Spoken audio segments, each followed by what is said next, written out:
शेतकरी संपामुळे ग्रामीण अर्थकारण मोठ्या प्रमाणावरती संकटात सापडल्याची प्रतिक्रिया नाशिकच्या कांदा बाजार समितीचे सभापती जयदत्त होळकर यांनी दिलेली आहे। त्यामुळे सरकारने 17 नेत्यांशी चर्चा करण्यापेक्षा लोकप्रतिनिधींशी चर्चा करून प्रश्न निकाली काढावा असं मत होळकरांनी मांडलंय। पाहूयात माझाशी साधलेली ही एक्सक्लुझिव्ह बातचीत। जयदत्तजी, काय परिस्थिती आहे, कशा पद्धतीने व्यवहार ठप्प आहेत? नाही, एकंदर आपण सर्वजण बघत आहात की राज्यभर तर बंद आहेच, परंतु लासलगाव असेल, नाशिक जिल्हा असेल, हा संपूर्णपणे शेतकरी या संपामध्ये सहभागी आहे आणि उत्स्फूर्तपणे या ठिकाणी तो सहभागी झालाय।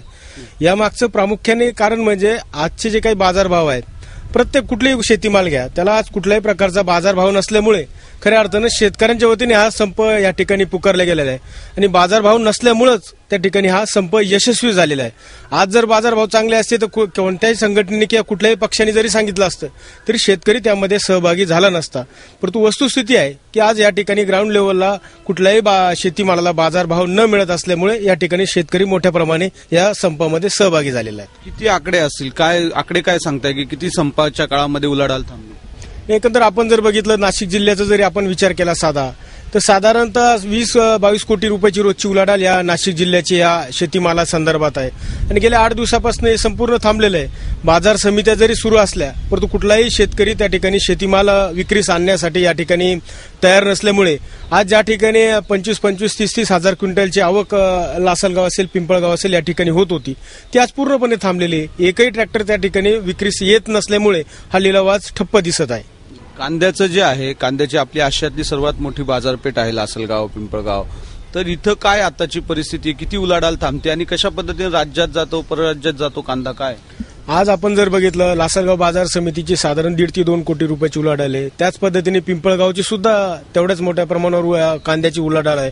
परंतु या दोन्ही बाजार समितीचा जरी विचार केला तर पूर्णपणे आज या ठिकाणी थांबलेला आहे।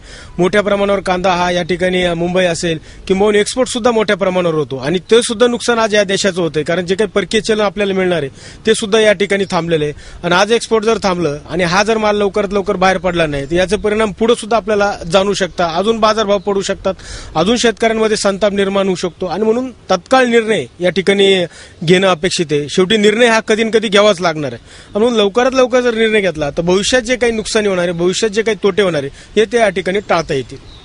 आपण 17 एपीएमसी आहेत आपल्या जिल्ह्यामध्ये, लहान मोठ्या उपबाजार समित्या धरल्या तर 40 होतात। तुमचा एक आकडा काय आहे टेंटेटिव्ह की रोज किती उलाढाल थांबली असेल आताची? संपूर्ण आपण जर फक्त नाशिक जिल्ह्याचा जरी विचार केला तर 20 ते 25 कोटीची उलाढाल ही जी काही रोजची आहे ही पूर्णपणे थांबलेली आहे।